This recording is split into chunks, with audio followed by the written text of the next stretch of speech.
When we look at products from different luxury brands, normally there are various product categories. For example, Tiffany & Co. is famous for its jewelries, namely rings, silver necklaces, and also bracelets.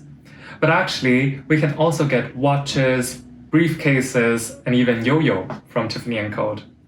However, not every product category exists when the brand has been established. So this is an episode about luxury brand extensions. And also I would leverage some examples to explain the pros and cons.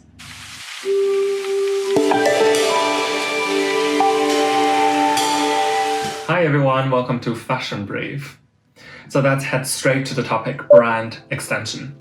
Well, brand extension is an interesting branding strategy alternative, as for luxury brands, they may attract new segment of customers who, for various reasons, haven't think about the luxury brand before. So what is brand extension?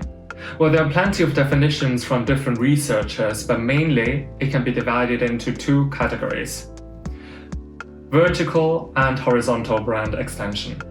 For vertical brand extension, it means that a new product launched in the same category as the parent brand. For example, a luxury brand used to only make leather goods, and now they're also launching clothes lines. This is called vertical brand extension.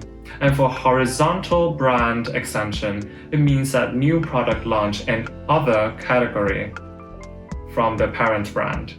For example, for luxury brands, they used to make clothes or leather goods in the same category, and now they're expanding their business into hotel, into restaurant. This is called vertical brand extension.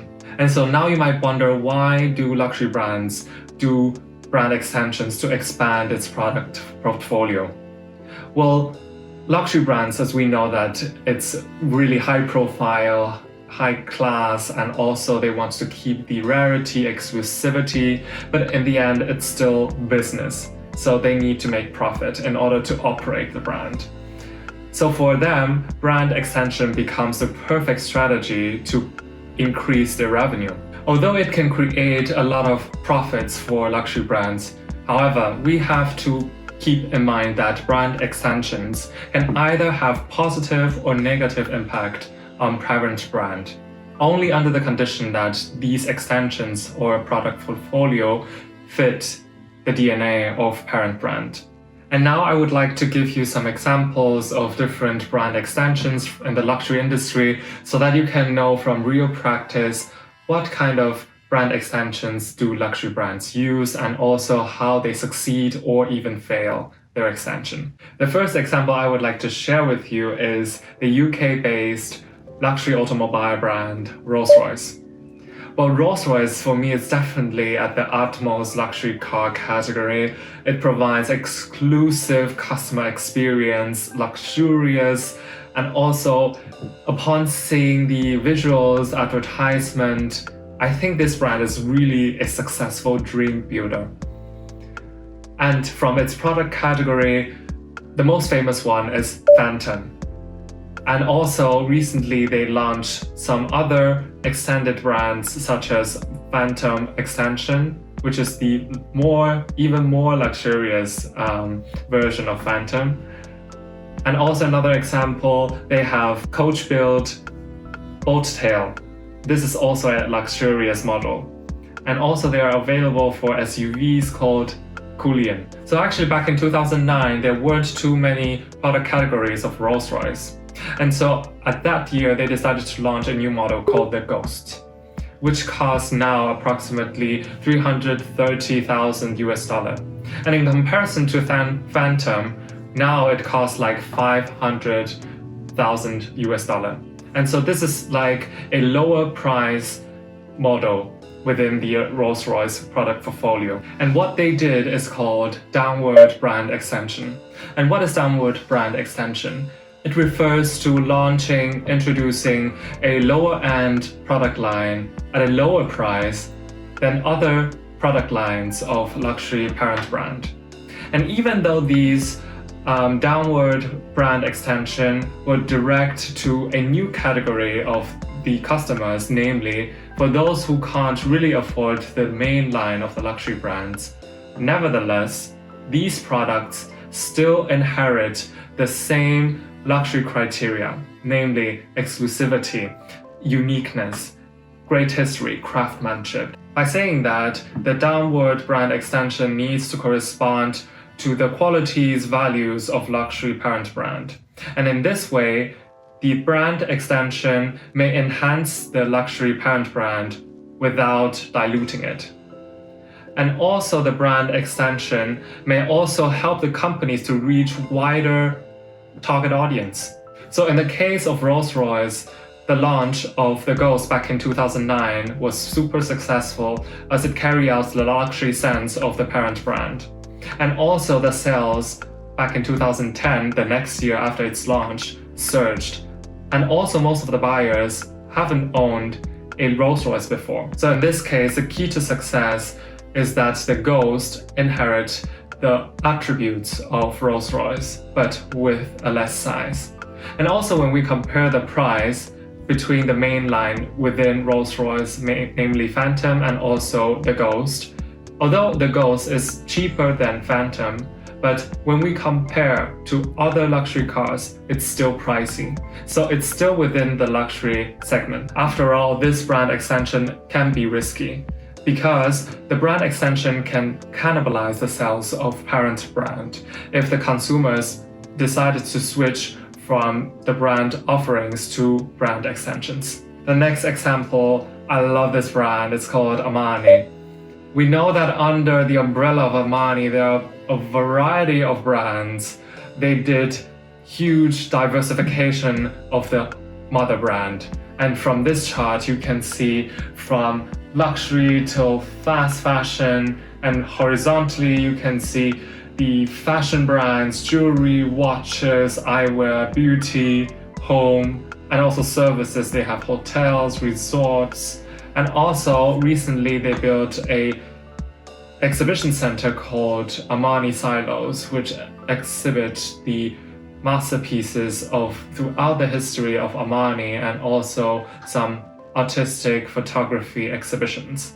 I would say I've never seen such a luxury brand have a huge diversification of the brands from the haute couture line Armani Privé to the fast fashion brand Armani Exchange. And this is actually a really risky move because consumers might only refer to the low-end goods or the brands instead of moving up to the higher brand, to the premium, to the luxury category of the brand. Well, however, for this case, Armani hasn't been perceived as low-end brand after the launch of Armani Exchange. So I think it's quite successful. And also for Armani Exchange, in comparison to the fast fashion category, it's still a little bit pricier than other fast fashion brands. So what's the secret behind a successful diversification of various brands? Well, first of all, the Armani Group makes sure each brand positioned to different segment of customers is distinguishable. And moreover, for the lower price in the fast fashion sector, the price is still more expensive than its peers.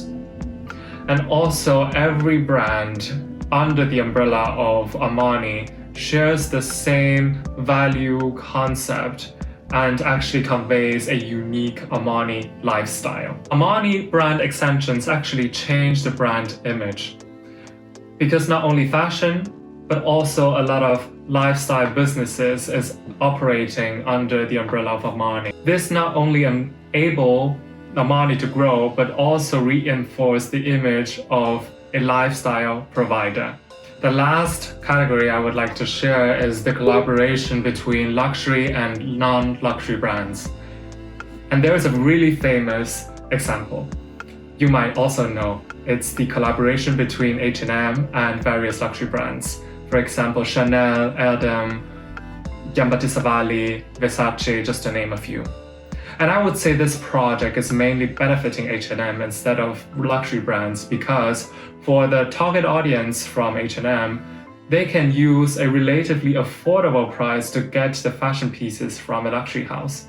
But instead, for luxury brands, they can also generate some awareness to the public, but I think it doesn't necessarily the target audience of the luxury brands. Therefore, for luxury brands to avoid the damage of its image and also at the same time to boost its customers' excitement, I think the selection of non-luxury brand is very important. At least these brands needs to match the luxury identity, namely to have a certain level of quality and also some stories. And I would like to provide a successful example from the collaboration between Jimmy Choo and Hunter boots back in 2009. This brand extension has been deemed as a successful example because these two brands merged together with its own characteristics and with quality and its great value. The collection combines various signature creativities, for example from Jimmy Choo, the signature crocodile and leopard print with golden buckles on the Hunter plastic boots. So let's have a quick summary of brand extension. Well, the concept is definitely a never-ending story for the luxury brands and also a huge challenge. And also, it's very important for them to have this part as their brand development, because anyway, sooner or later, the luxury brand will need to adopt this concept in order to make their business grow. Moreover, the brand extension must be consistent with the parent luxury brand, with its own values and also qualities. And while choosing a collaboration partner, luxury brands need to be really careful to scrutinize a brand identity in order to have a perfect match. And finally, no matter how diversified the luxury brand has become, its core business, it's very important to have different innovation and pushing the boundaries to enhance its image in order to prevent other extensions to dilute its core. So this is the episode about brand extension. I hope you like this episode. Please give me a thumbs up and subscribe my channel Fashion Brief. See you soon.